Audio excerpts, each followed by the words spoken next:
Hello viewers, this is Dr. Nizamuddin Qasmi. I am a sexologist as you know.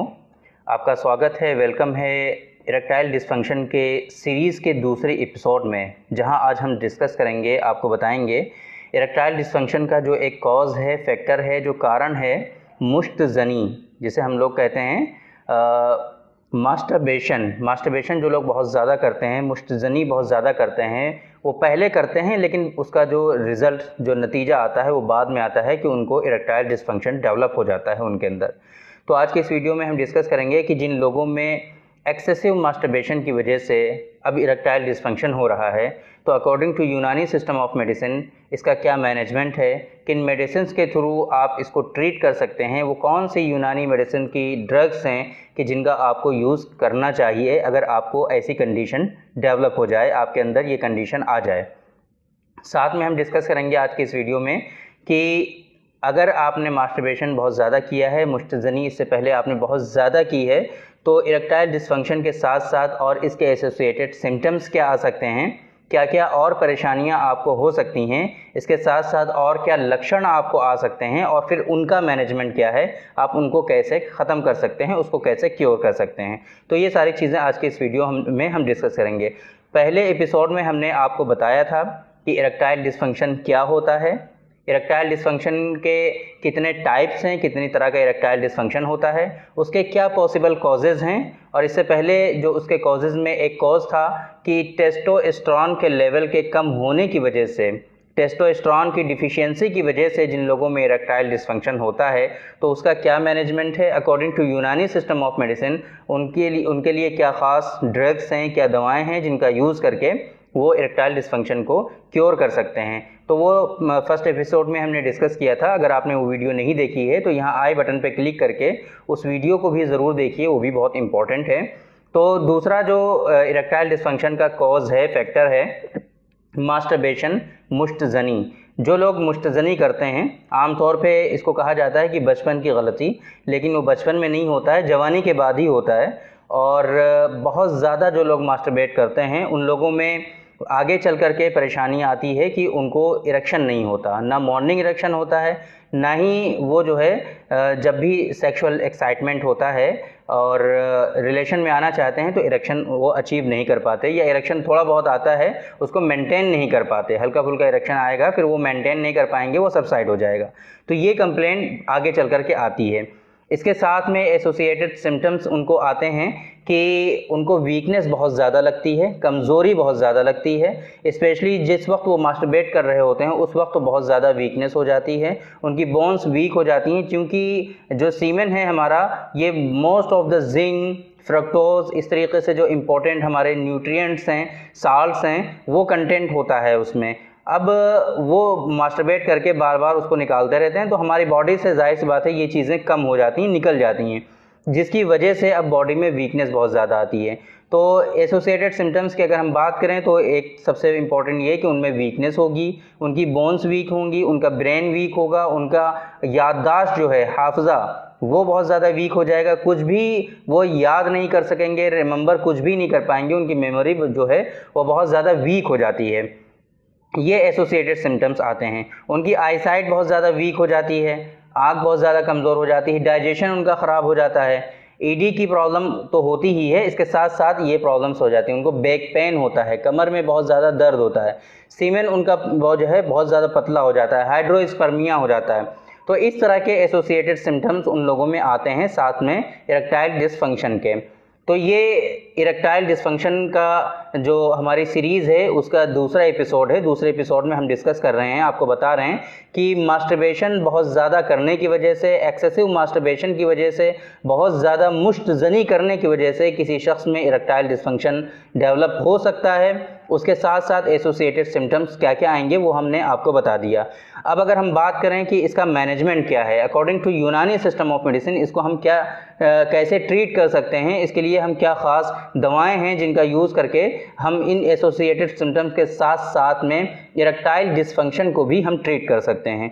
तो इससे पहले हम बात करते हैं कि किस पैथी में, क्या दूसरी किसी पैथी में इसका ट्रीटमेंट बेहतर है, क्या किसी दूसरे सिस्टम में इसको आप ट्रीट कर सकते हैं, क्या यूनानी सिस्टम ऑफ मेडिसिन के अलावा किसी दूसरी पैथी में, किसी दूसरे सिस्टम में इसका ट्रीटमेंट उम्दा और बेहतर और सक्सेसफुल ट्रीटमेंट अवेलेबल है या नहीं। तो इसके लिए मैं आपको यही रिकमेंड करूंगा कि सबसे बेस्ट ट्रीटमेंट, सक्सेसफुल ट्रीटमेंट और सबसे उम्दा ट्रीटमेंट जो है वो यूनानी सिस्टम ऑफ मेडिसिन में है। इसके अलावा किसी और पैथी में इतना सक्सेस रेट जिसका अच्छा हो वो किसी और पैथी में नहीं है। आप आयुर्वेद में इसको ट्रीट कर सकते हैं, आयुर्वेद में भी कमोबेश इसी तरीके का ट्रीटमेंट अवेलेबल है। कॉन्सेप्ट का डिफरेंस होता है, मेडिसिन वो लोग भी यही यूज़ कर सकते हैं, हमारे इंग्रेडिएंट्स जो होते हैं वही आयुर्वेद में भी यूज़ होते हैं। हम खुद अपनी प्रैक्टिस में कुछ आयुर्वेद के प्रोडक्ट भी यूज़ कर सकते हैं, करते हैं ऑलरेडी, अपने पेशेंट को देते हैं। तो बेस्ट ट्रीटमेंट की बात करें अगर हम, तो वो है यूनानी सिस्टम ऑफ मेडिसिन या फिर आयुर्वेदा में भी आप इसको ट्रीट कर सकते हैं। एलोपैथ में इसको आप ट्रीट नहीं कर सकते क्योंकि वहाँ पे बहुत ज़्यादा इसको जो है डिजीज़ नहीं माना जाता है, वहाँ मास्टरबेशन को भी कोई गलत काम तस्वुर नहीं किया जाता है, वो भी बॉडी की एक ज़रूरत होती है। वो लोग ये कहते हैं कि अगर आप मास्टरबेट नहीं भी करोगे तब भी एक टाइम के बाद जो है आपका सीमन वो डिस्चार्ज हो जाता है, तो इससे कोई फ़र्क नहीं पड़ता कि आप मास्टरबेट करते हैं या नहीं करते हैं। लेकिन अकॉर्डिंग टू यूनानी सिस्टम ऑफ मेडिसिन आप मास्टरबेट जब करते हैं तो उस सूरत में आपका जो सीमेन है वो प्रीमेच्योर डिस्चार्ज होता है। प्रीमेच्योर होता है, वो पूरी तरह से वो तैयार भी नहीं होता, उससे पहले ही वो डिस्चार्ज होता है। एक बात तो ये। दूसरी बात ये कि मास्टरबेट जो लोग बहुत ज़्यादा करते हैं उन लोगों में सीमेन जो है बहुत ज़्यादा एक्सेसिव डिस्चार्ज होता है। नाइटफॉल जो होता है, नॉक्टर्नल एमिशंस जो होते हैं वो इतना ज़्यादा नहीं होता, टाइम टू टाइम होता है और वो कुदरत का एक निज़ाम है, उससे कोई फ़र्क नहीं पड़ता। लेकिन जब मास्टरबेट करते हैं तो उससे फ़र्क पड़ता है। दूसरा जो सबसे बड़ा इशू क्या आता है इसमें कि इसमें जो ग्रिप है वो अपने हैंड से बनाते हैं, इसमें सख्ती जो है अपने हाथ से कंट्रोल हो सकती है, तो इसकी वजह से बहुत ज़्यादा प्राइवेट पार्ट पे इफ़ेक्ट आता है, वो जो है दब जाता है, श्रिंक होता है, वहाँ की जो वेन्स हैं, वहाँ की जो नर्व हैं वो उनके डैमेज होने के चांसेस होते हैं। इसी की वजह से वहाँ का जो ब्लड सर्कुलेशन है वो डिस्टर्ब हो जाता है। फिर जो वहाँ की जो मसल हैं उनका जो न्यूट्रिशन है वो सही से उनको मिलता नहीं है, उनकी जो खुराक है वो उनको वहाँ पे मिलती नहीं है। इसके नतीजे में क्या होता है कि बॉडी पार्ट, वहाँ जो प्राइवेट पार्ट है वो श्रिंक हो जाता है, उसमें पतलापन हो जाता है। कुछ लोग जो है जिस जानिब उसको जो है बहुत ज़्यादा हिलाते हैं उस तरफ क्या होता है कि टेढ़ापन हो जाता है, कर्वेचर हो जाता है उनमें, तो इस तरह की कंप्लेंट आती हैं। तो ये बात हो गई कि क्या क्या परेशानियां होती हैं मास्टरबेशन करने की वजह से। तो सक्सेसफुल ट्रीटमेंट जैसे कि मैंने आपको बताया कि वो यूनानी सिस्टम ऑफ मेडिसिन में है, यूनानी सिस्टम में ही आपको ट्राई करना चाहिए।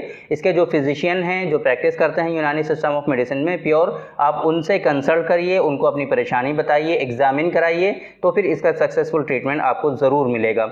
अब अगर हम बात करें कि क्या क्या मेडिसिन हैं कि जिनको यूज़ करके आप इस तरह की कंप्लेंट जो हैं उनको रिजॉल्व कर सकते हैं, उससे अपने आप को बचा सकते हैं। तो सबसे ज़्यादा इसमें क्या कंप्लेंट मैंने बताई आपको कि ईडी तो होता ही है, ईडी के साथ साथ आपको परेशानी आती है वीकनेस की, कमज़ोरी की, बहुत ज़्यादा आपको वीकनेस लगती है। देखिए डायरेक्ट हमारे यहाँ कॉन्सेप्ट क्या है कि डायरेक्टली हम इरेक्टाइल डिसफंक्शन को ट्रीट नहीं करते। गलती लोग यही करते हैं कि कोई पेशेंट अगर आता है कि उसको इरेक्टाइल डिसफंक्शन है, ये कंप्लेंट लेकर आएगा, तो हम लोग क्या करते हैं कि डायरेक्टली उसको इरेक्टाइल डिसफंक्शन की मेडिसिन हम प्रिस्क्राइब कर देते हैं। यही सबसे बड़ी गलती होती है एक फिजिशियन की कि डायरेक्टली हमारे यहाँ इरेक्टाइल डिसफंक्शन के लिए कोई मेडिसिन नहीं दी जाती है। हमारे यहाँ देखा जाता है कि इसका पॉसिबल कॉज क्या है, फैक्टर क्या है, किस वजह से उसको ये कंप्लेंट आई है। हमारे यहाँ पहले उस कॉज और फैक्टर को ट्रीट किया जाता है, उसको सबसाइड करने की कोशिश की जाती है कि पहले वो जो असल सबब, असल कॉज है इस डिजीज़ का, इस इरेक्टाइल डिसफंक्शन का असल सबब जो है, हम उस पर फोकस करते हैं, पहले उसको ट्रीट करते हैं और उसके बाद फिर हम इरेक्टाइल डिसफंक्शन के लिए आगे आते हैं। तो इस कॉन्सेप्ट पर जब आप ट्रीटमेंट करेंगे तो इंशाल्लाह बिल्कुल सक्सेसफुल ट्रीटमेंट होगा। तो सबसे ज़्यादा इसमें क्या होता है कि वीकनेस आ जाती है, कमज़ोरी आ जाती है, जनरल वीकनेस होती है, आम जिस्मानी कमज़ोरी होती है, सारी चीज़ें इसमें जो है आपका सिस्टम पूरा वीक हो जाता है। तो इसको रिस्टोर करना ये सबसे बड़ी जिम्मेदारी होती है। इसको रिस्टोर करने के लिए आप क्या कर सकते हैं, बहुत सारे मुक़व्वियात हमारे यूनानी सिस्टम ऑफ मेडिसिन में ऑलरेडी अवेलेबल हैं, आप उनको यूज़ कर सकते हैं। आसाबी कमज़ोरी हो जाती है, आसाबी कमज़ोरी के लिए आप हमारे यहाँ मेडिसिन हैं, आप उनको यूज़ कर सकते हैं। तो कमज़ोरी को दूर करने के लिए आप सिंपली हमारा जो यूनानी सिस्टम ऑफ मेडिसिन में बहुत अच्छा टॉनिक है, जनरल हर्बल टॉनिक है, माजून आरद खुरमा, माजून आरद खुरमा का आप इस्तेमाल कर सकते हैं। माजून आरत खुरमा की डोज 10 ग्राम है, 10 ग्राम सुबह और 10 ग्राम शाम। इसके साथ में चूंकि इसमें एक कंप्लेंट आती है कि हाइड्रोस्पर्मिया हो जाता है, सीमेन उनका जो है बहुत पतला हो जाता है, थिन हो जाता है, पानी की तरह बिल्कुल निकलता रहता है, डिस्चार्ज होता रहता है, जिसको हम लोग स्पर्मेटोरिया कहते हैं। तो स्पर्मेटोरिया की भी शिकायत इसमें डेवलप होती है। और स्पर्मेटोरिया आमतौर पे पेट के ख़राब होने की वजह से होता है, कॉन्स्टिपेशन होता है, कब्ज़ की शिकायत होती है, मोशन उनके साफ़ नहीं होते, ज़ोर लगाते हैं तो उस वक्त उनको निकलता है, या फिर ऐसे भी निकलता रहता है। तो इसको रिजॉल्व करने के लिए, इसको दूर करने के लिए आप क्या करेंगे कि साथ में कुर्स कुश्ता कलई या फिर कुश्ता कलई का इस्तेमाल करेंगे आप। तो इससे क्या होगा कि हाइड्रोस्पर्मिया की प्रॉब्लम आपकी रिजॉल्व होगी।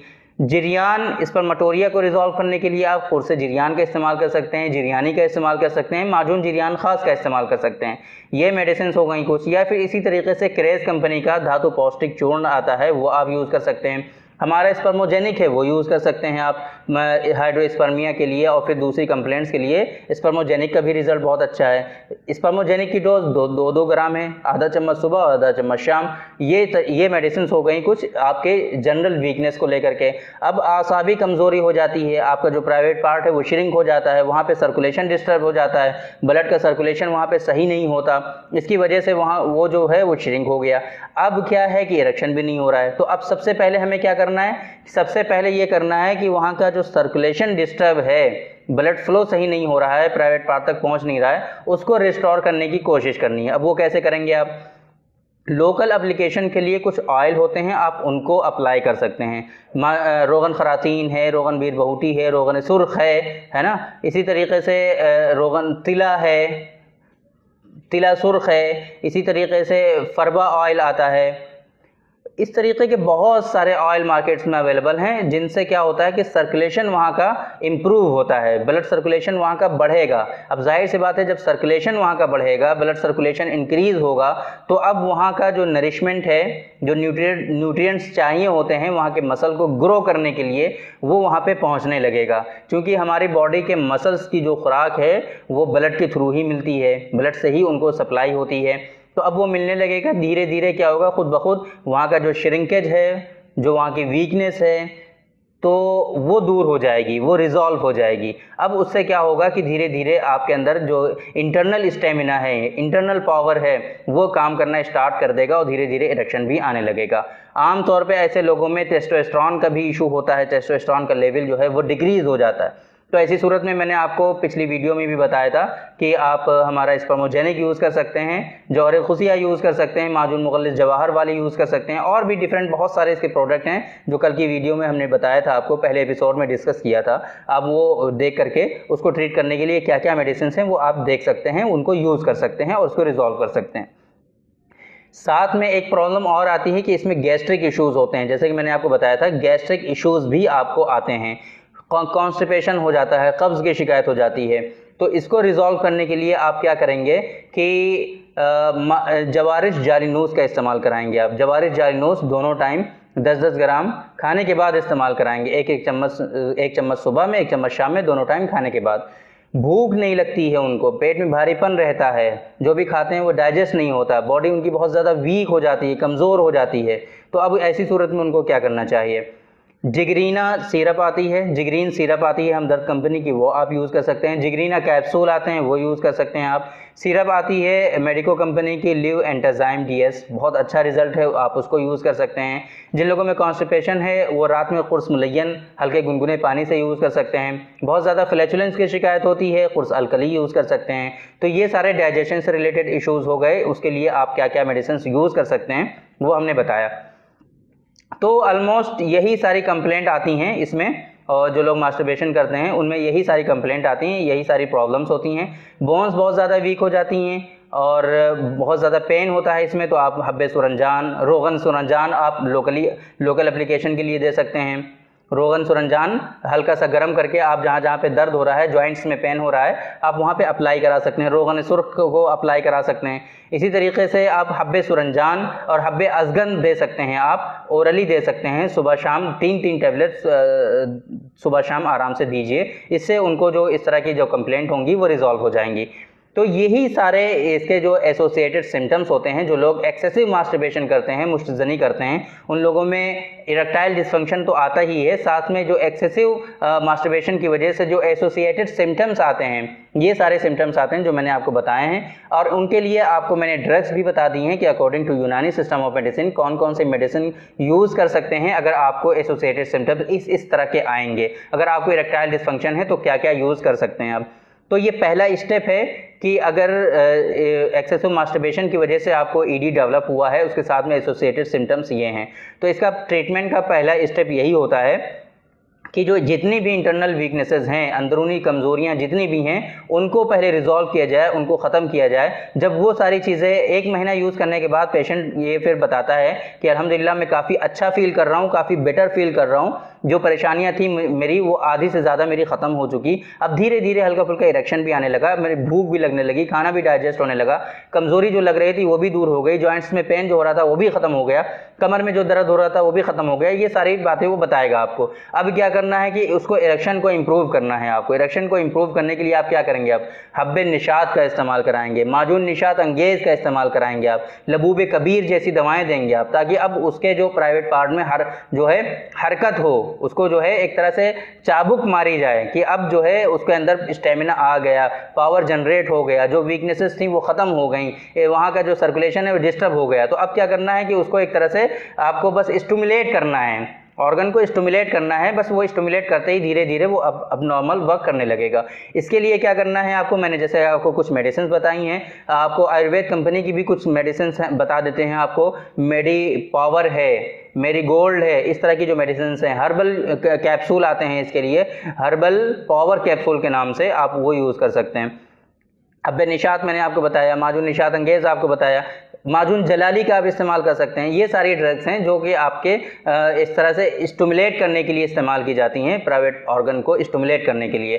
तो अब इंटरनल वीकनेसेस ख़त्म हो गई हैं आपकी सारी, प्राइवेट पार्ट को आपने स्टिमुलेट कर दिया, अब आपका इरेक्शन होने लगा। अब क्या करना है आपको, ये सारी इनको तक़वियत पहुंचाते रहना है। तो इस पूरे प्रोसेस में आपको 3 से 4 महीने या 4 से 5 महीने, कुछ लोगों में 6-7 महीने भी लग जाते हैं, उनकी कंडीशन के अकॉर्डिंग कि कितना पुराना उनको डिजीज़ है, कितनी पुरानी डिजीज़ है, कैसे कैसे वो आई है, कितने दिनों तक उन्होंने ट्रीटमेंट किया है। कुछ लोग ऐसे आपके पास आएंगे कि उन लोगों ने जो है आपको ये सल्डेनाफिल या फिर टेडालाफिल ले रखा होगा, तो उसकी वजह से उनको जो कंप्लेंट आती हैं वो इतनी जल्दी रिजॉल्व नहीं होती हैं। तो ये भी बहुत ज़्यादा देखना है, ये सारी हिस्ट्री लेकर के कंफर्म करना होता है, उसके बाद ही ये जो ट्रीटमेंट है ये सक्सेसफुल होता है।